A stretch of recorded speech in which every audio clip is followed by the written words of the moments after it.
नमस्कार, खास पेशकश चुनाव 2014 के साथ हाजिर हूं मैं महेंद्र सिंह। इस खास पेशकश में हम आपको साल 2014 में हुए चुनाव की तमाम महत्वपूर्ण जानकारियों और तमाम दिलचस्प कहानियों से रूबरू करवाएंगे। वैसे तो हर चुनाव खास होता है, लेकिन साल 2014 के चुनाव खासम खास थे। खासम खास इसलिए क्योंकि इन चुनाव ने देश और प्रदेश दोनों की सरकारों को बदल दिया। देश में बीजेपी के नेतृत्व में एनडीए की सरकार बनी, तो हरियाणा में भी बीजेपी की सरकार बनी, वो भी पूर्ण बहुमत के साथ। देश में पिछले 10 साल से कांग्रेस नेतृत्व वाले यूपीए यानी यूनाइटेड प्रोग्रेसिव अलायंस यानी संयुक्त प्रगतिशील गठबंधन की सरकार थी। मनमोहन सिंह देश के प्रधानमंत्री थे। मनमोहन सरकार का ये दूसरा कार्यकाल था। साल 2014 ये चुनावी साल था। 5 मार्च को मुख्य चुनाव आयुक्त वीएस संपत ने 16वीं लोकसभा के लिए चुनाव की तारीखों का ऐलान कर दिया। 9 चरणों में मतदान की घोषणा की गई। 7 अप्रैल को पहले चरण का मतदान होना था। आखिरी चरण का मतदान 12 मई को होना था। पूरे देश में वोटों की गिनती 16 मई को की जानी थी। तीसरे चरण के तहत 10 अप्रैल को 14 राज्यों की 92 लोकसभा सीटों पर मतदान किया जाना था। 10 अप्रैल तीसरे चरण का मतदान। इसी चरण में हरियाणा की 10 लोकसभा सीटों के लिए चुनाव होने थे। हरियाणा में चुनाव प्रचार जोरों पर था। हरियाणा में मुकाबला बीजेपी हजका गठबंधन, कांग्रेस, इनेलो और आम आदमी पार्टी में था। कांग्रेस की ओर से उस वक्त के मुख्यमंत्री भूपेंद्र सिंह हुड्डा, पार्टी उपाध्यक्ष राहुल गांधी, पार्टी अध्यक्ष सोनिया गांधी, बीजेपी की तरफ से पार्टी के पीएम पद के उम्मीदवार नरेंद्र मोदी, इनेलो की तरफ से अभय सिंह चौटाला और आम आदमी पार्टी की तरफ से अरविंद केजरीवाल ताबड़तोड़ जनसभाएं कर रहे थे।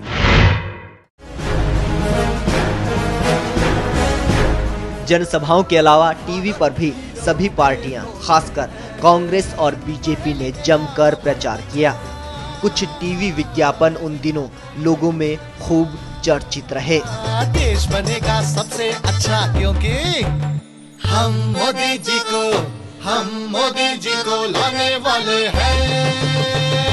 अच्छे दिन आने वाले हैं। ओ अच्छे दिन आने वाले हैं। अब की बार मोदी सरकार। उंगलियों में कारीगरी की जादूगरी है। जिंदगी की गलियां हाथों में रंगी है। भारत के मजबूत इन हाथों को मिलेगी रोजगार और इलाज की सुरक्षा और एक चैन की जिंदगी। हर हाथ शक्ति, हर हाथ तरक्की।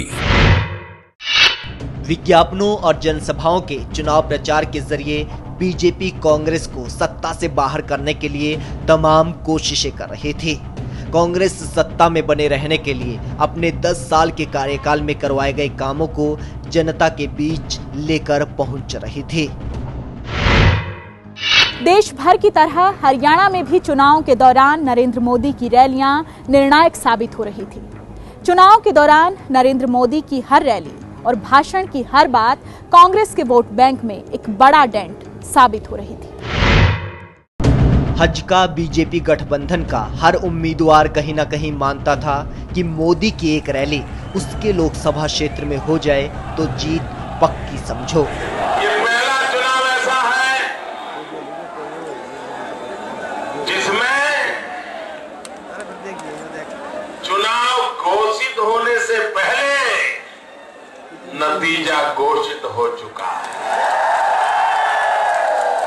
नरेंद्र मोदी ने जींद, झज्जर, गोहाना, कुरुक्षेत्र और गुड़गांव में रैली की।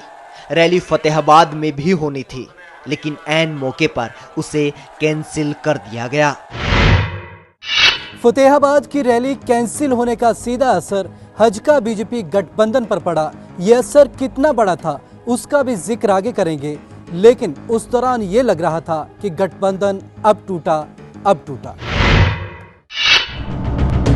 गठबंधन की शर्त के मुताबिक बीजेपी को 8 तो हजका को 2 सीटों पर चुनाव लड़ना था। हजका को बीजेपी ने हिसार और करनाल की सीट दी। हजका ने दोनों सीटों पर अपने उम्मीदवार भी फाइनल कर दिए। हिसार से पार्टी प्रमुख कुलदीप बिश्नोई तो करनाल से उनके बड़े भाई चंद्रमोहन बिश्नोई। लेकिन हजका की दोनों ही सीटों पर एक ही परिवार के सदस्य का चुनाव लड़ना सहयोगी बीजेपी को रास नहीं आया। बीजेपी ने चंद्रमोहन बिश्नोई के करनाल से चुनाव लड़ने का विरोध किया तो चंद्रमोहन बिश्नोई ने प्रेस कॉन्फ्रेंस कर अपना नाम वापस लेने में देरी नहीं की। इस बीच पूर्व केंद्रीय मंत्री विनोद शर्मा कांग्रेस से बगावत कर चुके थे। खबरें गर्म रही कि वो बीजेपी में शामिल होना चाहते हैं और करनाल से टिकट पर चुनाव लड़ना चाहते हैं। जब विनोद शर्मा की बीजेपी में बात नहीं बनी तो खबर आई कि वो तो हजका में शामिल होने जा रहे हैं। न सिर्फ हजका में शामिल होने जा रहे हैं बल्कि वो तो करनाल से हजका के उम्मीदवार भी होंगे। विनोद शर्मा और हजका के बीच सब कुछ फाइनल हो गया था। इस बात का ऐलान करने के लिए कुलदीप बिश्नोई और विनोद शर्मा ने एक संयुक्त प्रेस कॉन्फ्रेंस भी बुला ली थी। लेकिन ऐन मौके पर सुषमा स्वराज के एक ट्वीट ने सारा खेल बिगाड़ दिया। सुषमा स्वराज ने विनोद शर्मा के हजका में आने पर कड़ी आपत्ति जताई।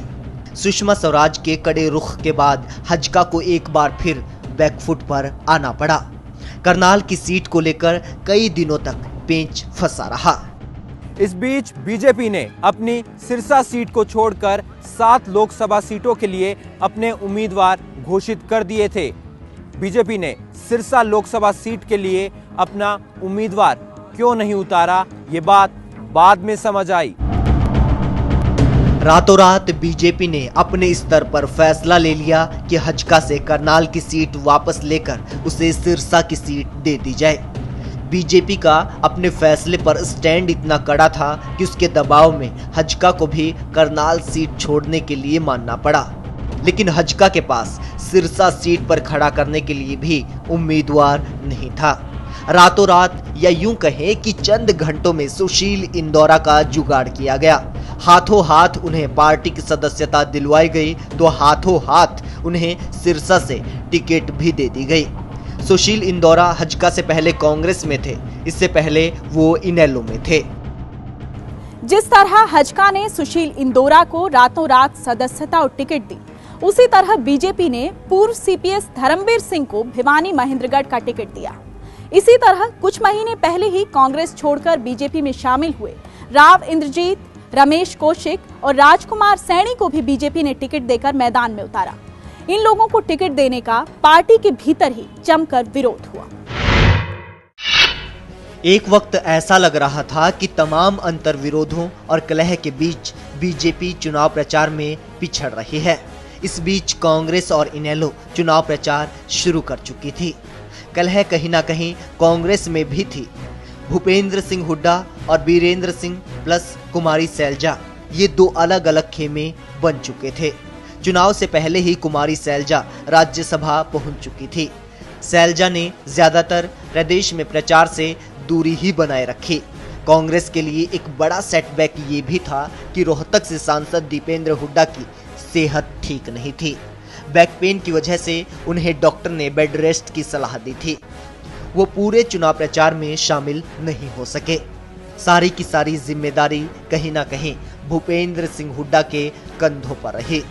बीच बीच में राहुल गांधी और सोनिया गांधी की रैलियां भी जरूर हुई। इस बीच इनेलो के कार्यकर्ता और नेता लोगों के बीच जा रहे थे, उनके वोट मांग रहे थे। इनेलो के नेता और कार्यकर्ता लोगों से कह रहे थे कि इनेलो को वोट देने का मतलब ये है कि ये वोट नरेंद्र मोदी को जाएगा। जी हां, बीजेपी की तरह इंडियन नेशनल लोकदल भी नरेंद्र मोदी के नाम पर वोट मांग रही थी। ये बात नरेंद्र मोदी तक भी पहुंची। इसलिए उन्होंने गोहाना रैली में इनेलो पर सबसे करारा और सबसे पहला हमला किया। नरेंद्र मोदी ने साफ कहा कि अगर उन्हें पीएम बनाना है तो कमल के निशान पर वोट दीजिए, आपको ऐनक से देखने की जरूरत नहीं है। रोज मुझे कहीं से नई नई किताबें छपी हुई मिलती हैं।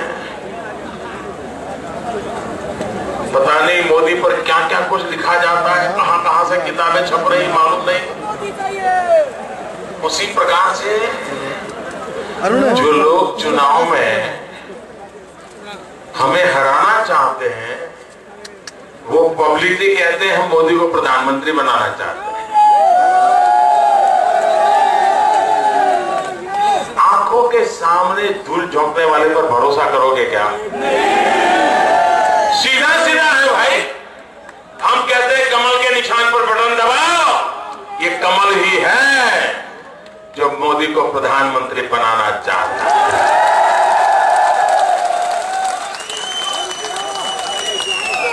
आप किसी की ऐनक से मत देखो।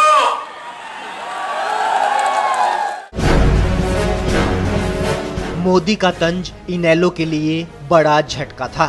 इसके बाद इनेलो को अपनी पूरी रणनीति बदलनी पड़ी। जो नेता अब तक मोदी को पीएम बनाने के लिए सबसे पहले समर्थन देने की बात कह रहे थे, वो कहने लगे कि शर्तों के आधार पर ही समर्थन दिया जाएगा। इन सब के बीच वो तारीख आई जब प्रदेश में वोटिंग होनी थी। 10 अप्रैल प्रदेश में करीब 76% के करीब मतदान हुआ और फिर वो दिन आया जब वोटों की गिनती होनी थी, 16 मई। नतीजों में पूरे देश में मोदी का जादू साफ दिखा। ऐसा ही हरियाणा में भी हुआ। बीजेपी ने कुल 282 सीटें जीती, एनडीए को 335 सीटें मिली। हरियाणा की बात की जाए तो यहाँ बीजेपी को 7, इनेलो को 2 और कांग्रेस को सिर्फ 1 सीट मिली। हरियाणा में ये चुनाव कांग्रेस और मुख्यमंत्री हुड्डा के लिए बड़ा झटका थे। पार्टी सिर्फ रोहतक सीट जीत पाई थी। इनेलो ने भी ठीक ठाक प्रदर्शन किया था। पहली बार चुनाव मैदान में उतरे दुष्यंत चौटाला हिसार से जीतकर देश के सबसे युवा सांसद बने। इनेलो ने सिरसा की सीट भी जीत ली, लेकिन ये नतीजे सबसे बड़ा झटका हजका के लिए लेकर आए। हजका दोनों सीटें हार गई थी। कुलदीप बिश्नोई को दुष्यंत चौटाला ने हरा दिया था।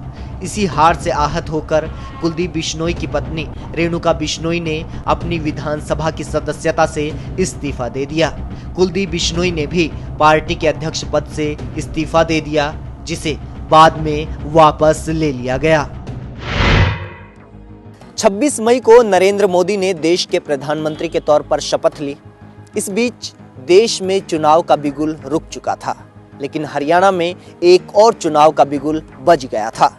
विधानसभा चुनाव 2014। 12 सितंबर को चुनाव आयोग ने हरियाणा और महाराष्ट्र के चुनाव की तारीखों का ऐलान कर दिया। 15 अक्टूबर को मतदान और 19 अक्टूबर को मतों की गिनती। लेकिन लोकसभा चुनाव के बाद और विधानसभा चुनाव की तारीखों का ऐलान होने से पहले हरियाणा की राजनीति में बहुत कुछ बदल चुका था। कांग्रेस के दिग्गज नेता बीरेंद्र सिंह बीजेपी में शामिल हो गए थे। कांग्रेस के एक और दिग्गज अवतार सिंह भड़ाना इनेलो का दामन थाम चुके थे। कांग्रेस के एक और महारथी अरविंद शर्मा बसपा में चले गए थे। कांग्रेस के ही बागी विनोद शर्मा ने हरियाणा जनचेतना पार्टी बना ली थी।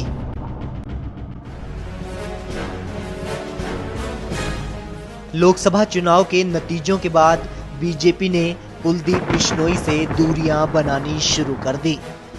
पार्टी की ओर से दबाव बनाया जाने लगा कि कुलदीप बिश्नोई गठबंधन के सीएम उम्मीदवार की दावेदारी छोड़े और 45 की बजाय 15-20 सीटें लेकर गठबंधन में बने रहे।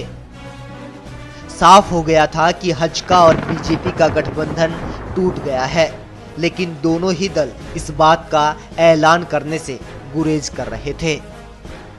आखिरकार वो दिन आ गया जब हजका बीजेपी गठबंधन टूटने का ऐलान किया गया। 28 अगस्त को तमाम कयासों और पूर्व अनुमानों के बीच कुलदीप बिश्नोई चंडीगढ़ में मीडिया के सामने आए। साथ थे चंद्रमोहन बिश्नोई और विनोद शर्मा। लोकसभा चुनाव में फतेहाबाद रैली रद्द करना, करनाल सीट छीनना, भीतरघात, विश्वासघात और वादा खिलाफी जैसे तमाम आरोप लगाकर गठबंधन तोड़ने का ऐलान कर दिया गया।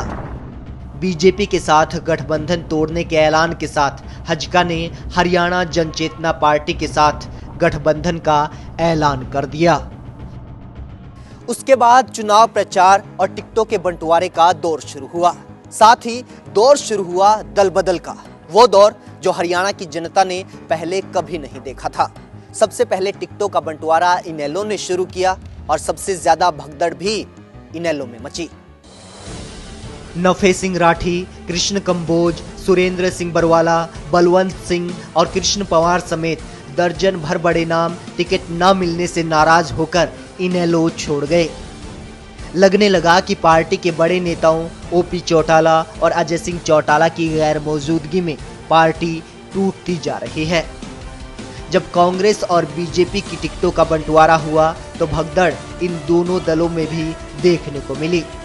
टिकट की चाह में उन दिनों कई नेताओं ने खूब गुलाटियां मारी।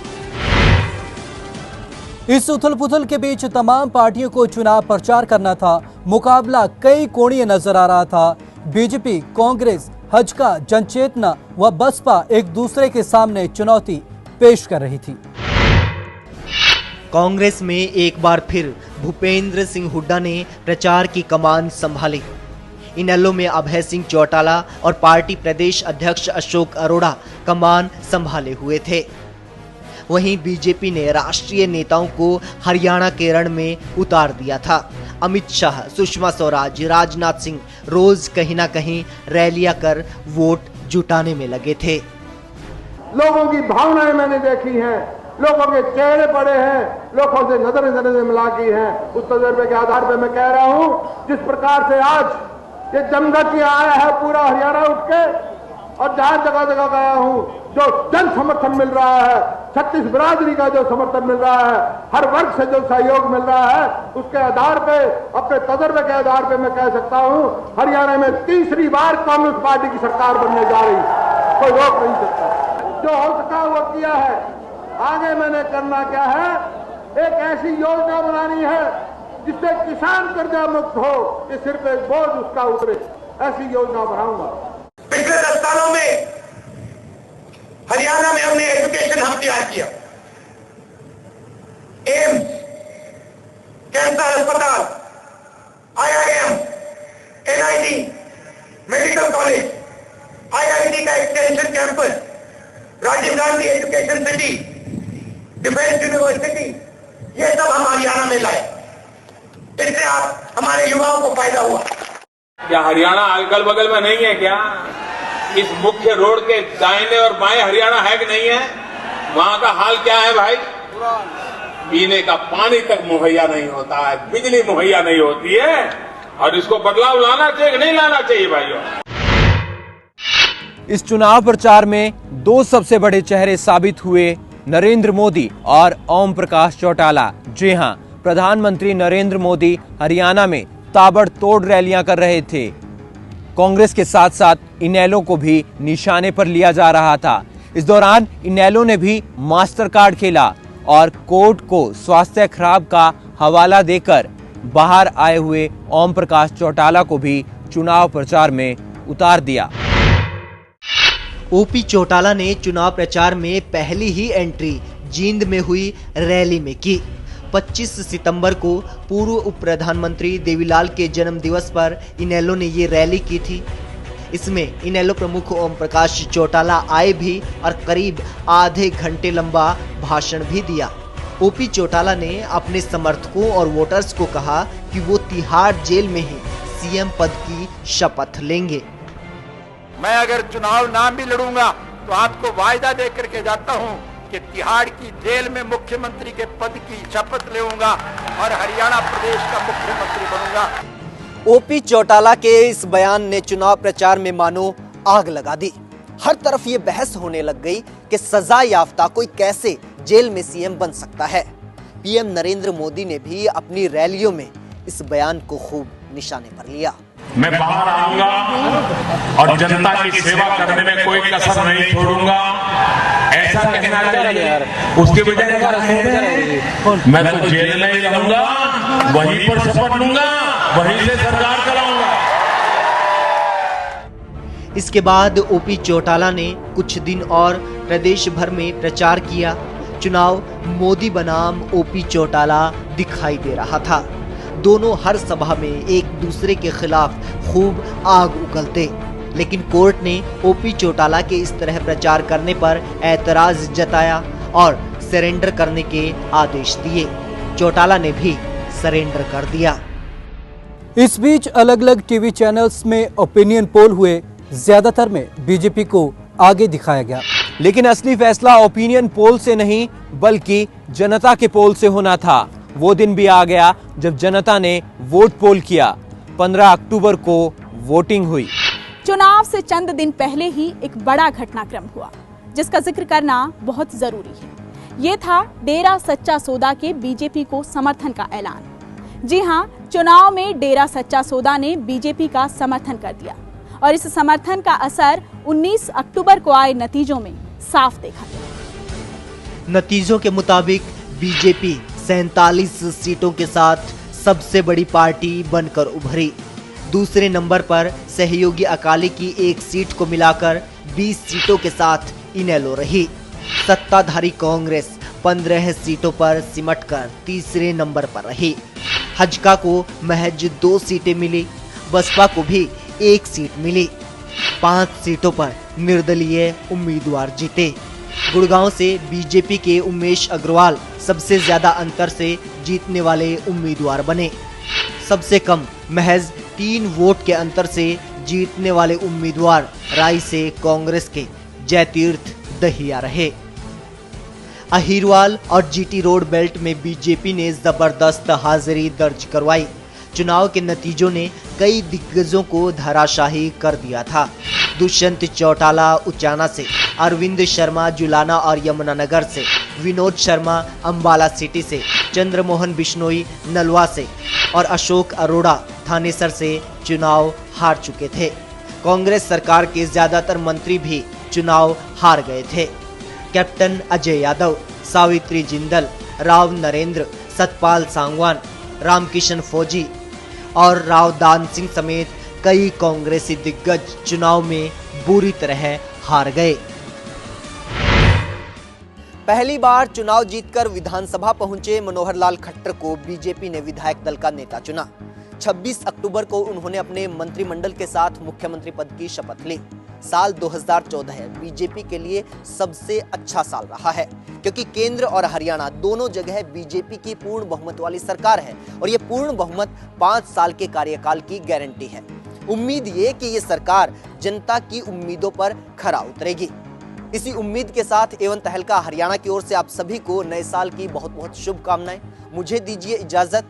नमस्कार।